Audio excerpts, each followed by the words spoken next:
ikipe yinjije amafaranga yinjiye kuri konti za Rayon Sport miliyoni 551 n'ibihumbi 525 yakoresheje asaga gato miliyoni 506 yungutse miliyoni 45 mu bitabo banavuga bati nimukomereza kuri uyu mujyo wo kwitangira ikipe muyiha amafaranga uburyo mwabikoraga muri ire tu ekipe izagera uyihaze donc hano mu gihe cy'amezi 6 yego okay kuko hari harakozwe indasambure yasobanuye iby'amezi 6 yari yabanje gusa bavuga ko batanga details ariko no kuri ayo mafaranga bavuga ko umufatanya bikorwa mukuru kurusha abandi muri Rayon Sport no mufana wayo kuko amafaranga yinjiye ari detailed muri ubu buryo harimo miliyoni 115 zavuye mu bafatanya bikorwa muri ayo mezi 6 harimo miliyoni 180 zavuye kuri gate collection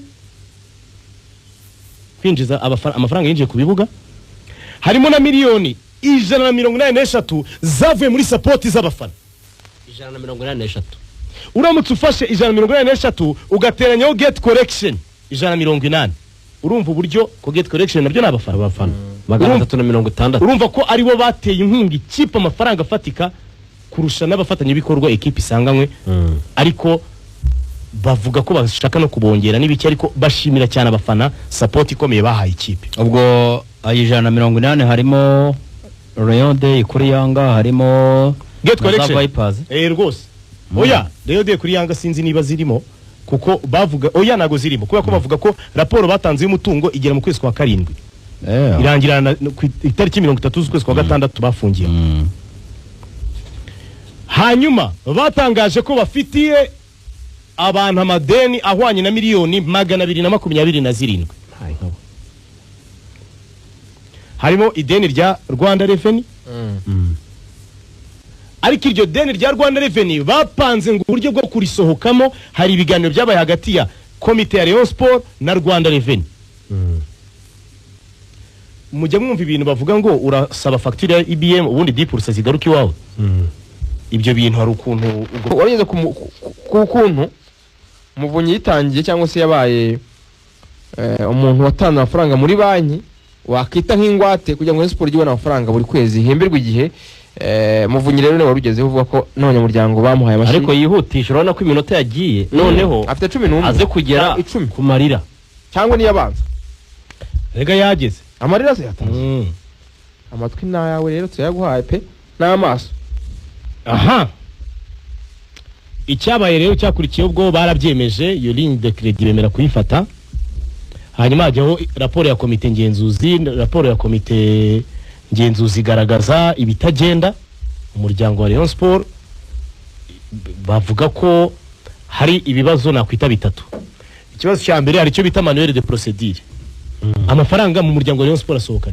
nindi yasinyira asohorwa nande gute icyo ngicyo bakinenze komite icya kabiri banenze komite nuguha abakozi akazi mu buryo bunyuranyije n'amategeko bo bemera ko umukozi akwiriye kuba umukozi wa Rayon Sport harabaye appel d'offre abantu bakaza bakadepoza bakareba amaseve bakareba iki bagakora ibizamini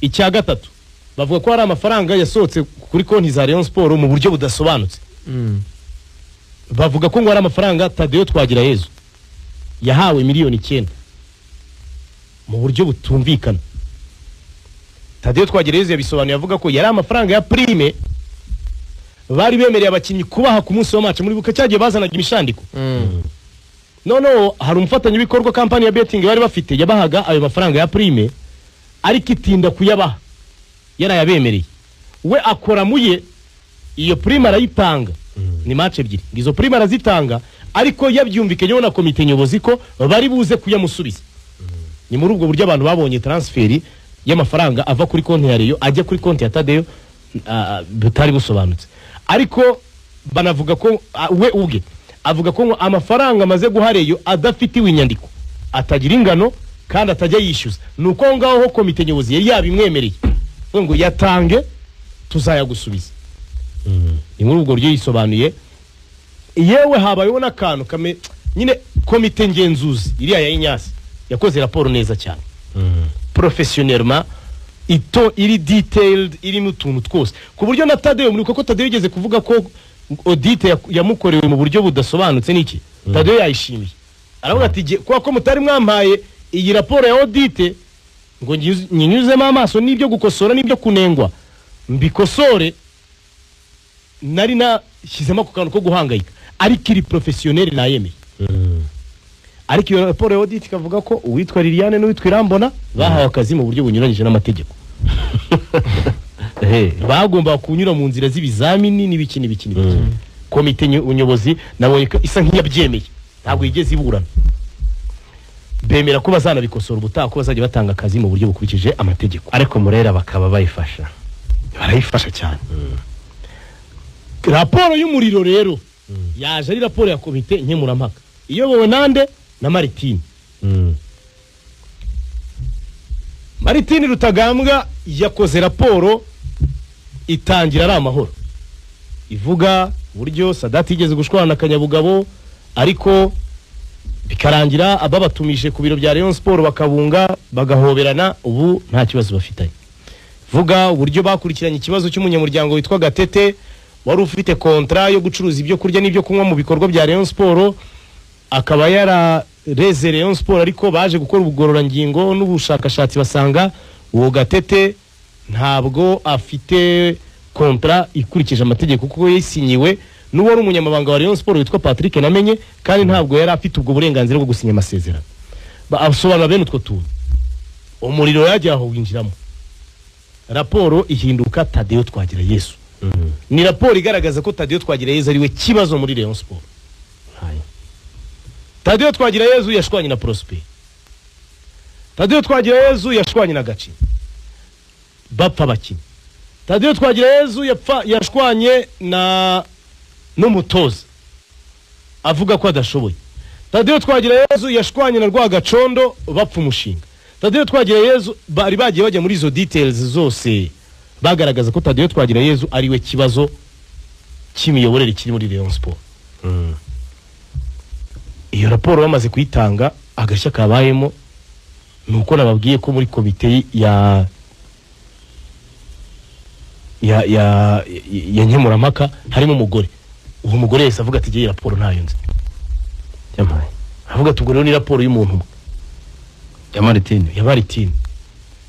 Bati ati niyo mpamvu idasinye. Ubwo iyo raporo bayi presence baranayi screeninga kuri screen ariko ntiyari isinye. Yari iriho amazina y'abantu batatu ariko batasinye. Bisa n'ibiteje ikibazo ariko babihosha mu buryo bworoshye ko kuvuga Martin nawe namwemeye.